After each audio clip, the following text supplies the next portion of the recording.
Welcome back for another deep dive. And, this time I thought we could talk about Harry Potter and the Sorcerer's Stone.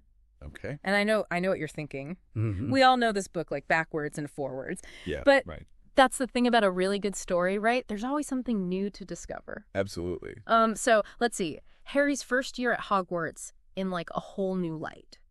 Yeah, it's amazing revisiting this book and realizing how much is packed in just to those early chapters. Yeah. It's not just setting the stage. Uh-huh. Like you said, it's the foundation, the groundwork for all the themes and symbols that we see throughout the entire series. Right off the bat, we get thrown into Harry's life on Privet Drive, and Rowling does not hold back. No, she doesn't. On the Dursleys, and this like obsession with normalcy, and it really makes their fear of magic stand out even more.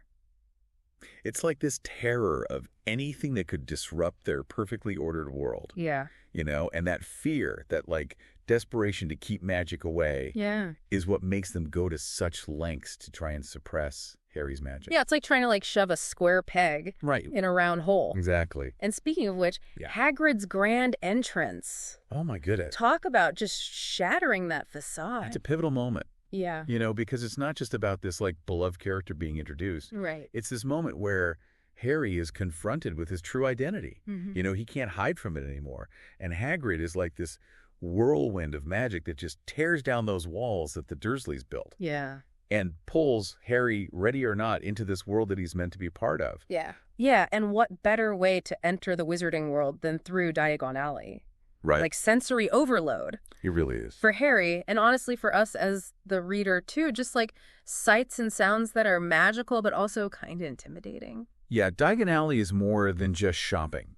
Yeah. It represents this like hidden society, this place where magic is celebrated and nurtured. Yeah. And I mean, even that quick little stop at Gringotts, the wizarding bank. Oh, yeah, of course. Goblins and enchanted security measures. Yeah.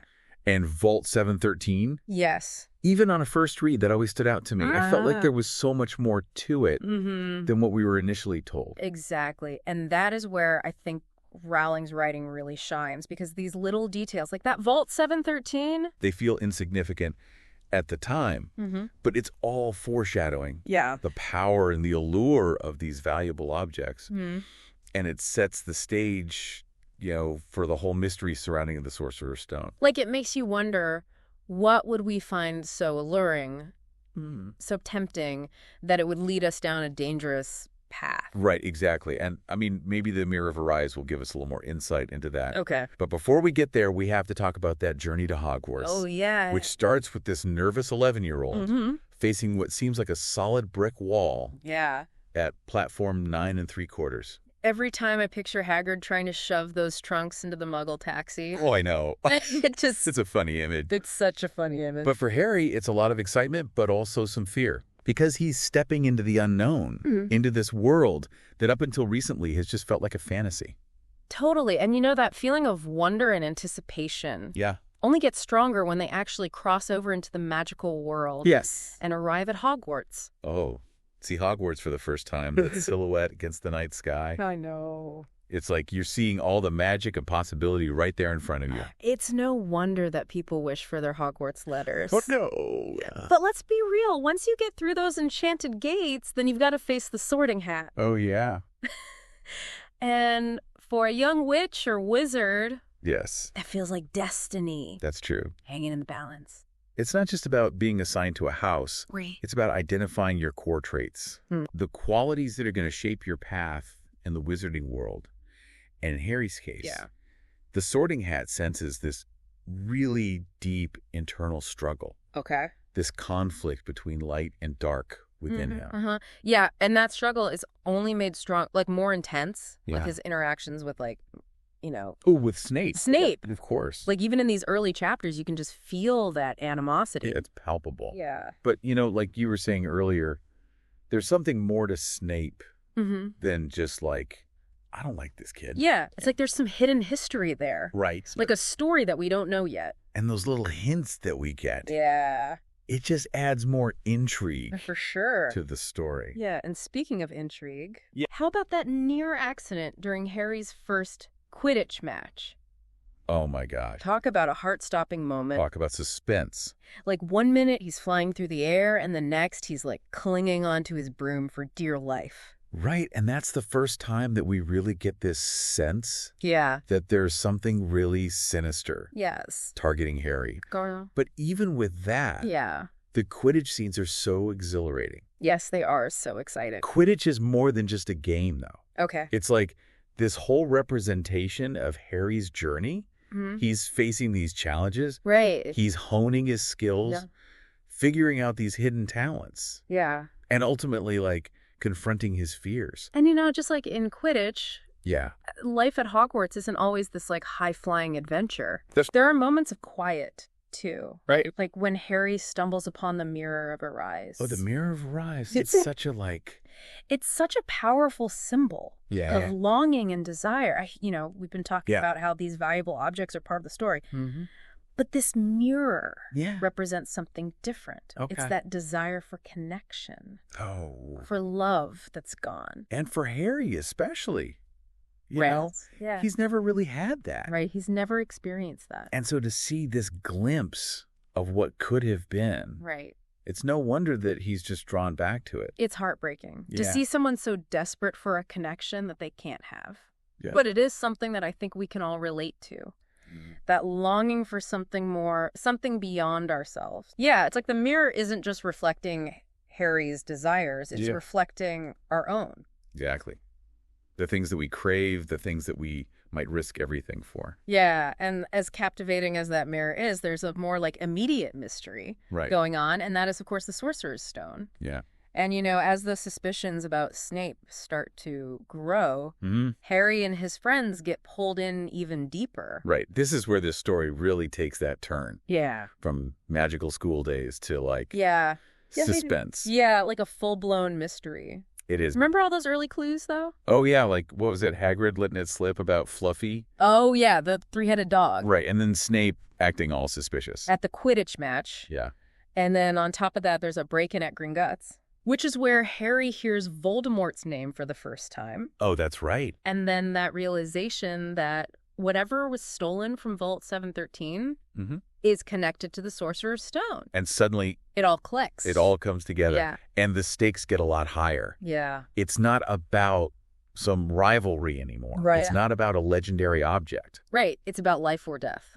Exactly. Life Right. and death, immortality. Like the power of immortality. That's a big deal. That is a big deal. And it's tempting. For sure. Like, who wouldn't Yeah. want that? Especially the Sorcerer's Stone with that promise of eternal life. Right. It's like, how could it not corrupt you? It makes you wonder, Yeah. what's the cost? Yeah. Is it a blessing or is it a curse? Right. Like, are you defying the natural order? Yeah. Or are you getting a glimpse into something that we just don't understand? And these are big questions. They are big questions. For anyone to be thinking about, let alone like a group of 11-year-olds I know. who are facing this like test of courage and loyalty for the first time. And that's what makes it Yeah. so compelling, Yeah. is that these aren't like Right. They're not pros. seasoned wizards. Yeah. They're just kids, Yeah. With their armed with their wits their friendship. and like a growing sense of what's right. Exactly. And their journey takes them through all these crazy challenges like trapdoors and enchanted obstacles. It's true. Like, each one is more dangerous than the last. Yeah. And it really shows how strong their bond is, that they just stick together. Yeah. They rely on each other and their own like unique strengths Absolutely. to get past all these things. Mm-hmm. Like a giant three-headed dog. I mean, come on. Right. And then Devil's Snare, and then riddles that would probably like stump even Hermione. It really highlights that they succeed not because they're like these prodigies, Mm-hmm. but because they work together. Teamwork makes the dream work. Exactly. Yeah. Their friendship is their greatest magic. Oh. It allows them to face these challenges that they never could on their own. And speaking of challenges, Yeah. remember when they're going through all this and then they finally realize Yeah. it's not Snape who's after the stone, it's Quirrell. Oh, Like chills. it's such a good twist. Every time. It's so good. And while that reveal is amazing, I think it's that final battle with Voldemort that really brings it all home. It elevates the entire story Yeah. because you see everything come together. Mm-hmm. The desire for immortality, the draw of power, Yeah. and then ultimately the power of love. Yeah.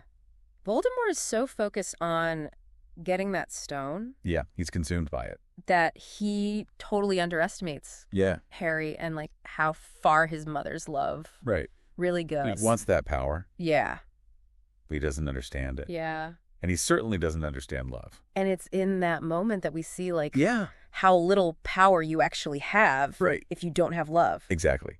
Voldemort can do all this magic, Mm-hmm. but he can't fight against Right. a mother's love. It's Lily's sacrifice Yes. that protects Harry. That's what repels Voldemort. Yeah. That's what ruins his plans. It's a powerful message. It is. And it's something that we see Yeah. throughout the whole series. Like even in the darkest moments, love wins. Love has the power to protect, to heal, Yeah. to overcome anything. But even with that victory, Right. it's bittersweet. Right. Quirrell's gone. Voldemort's gone for now. At least for now. But Harry's still left with these scars. Right. Both physical and emotional. Yeah. He's carrying that weight.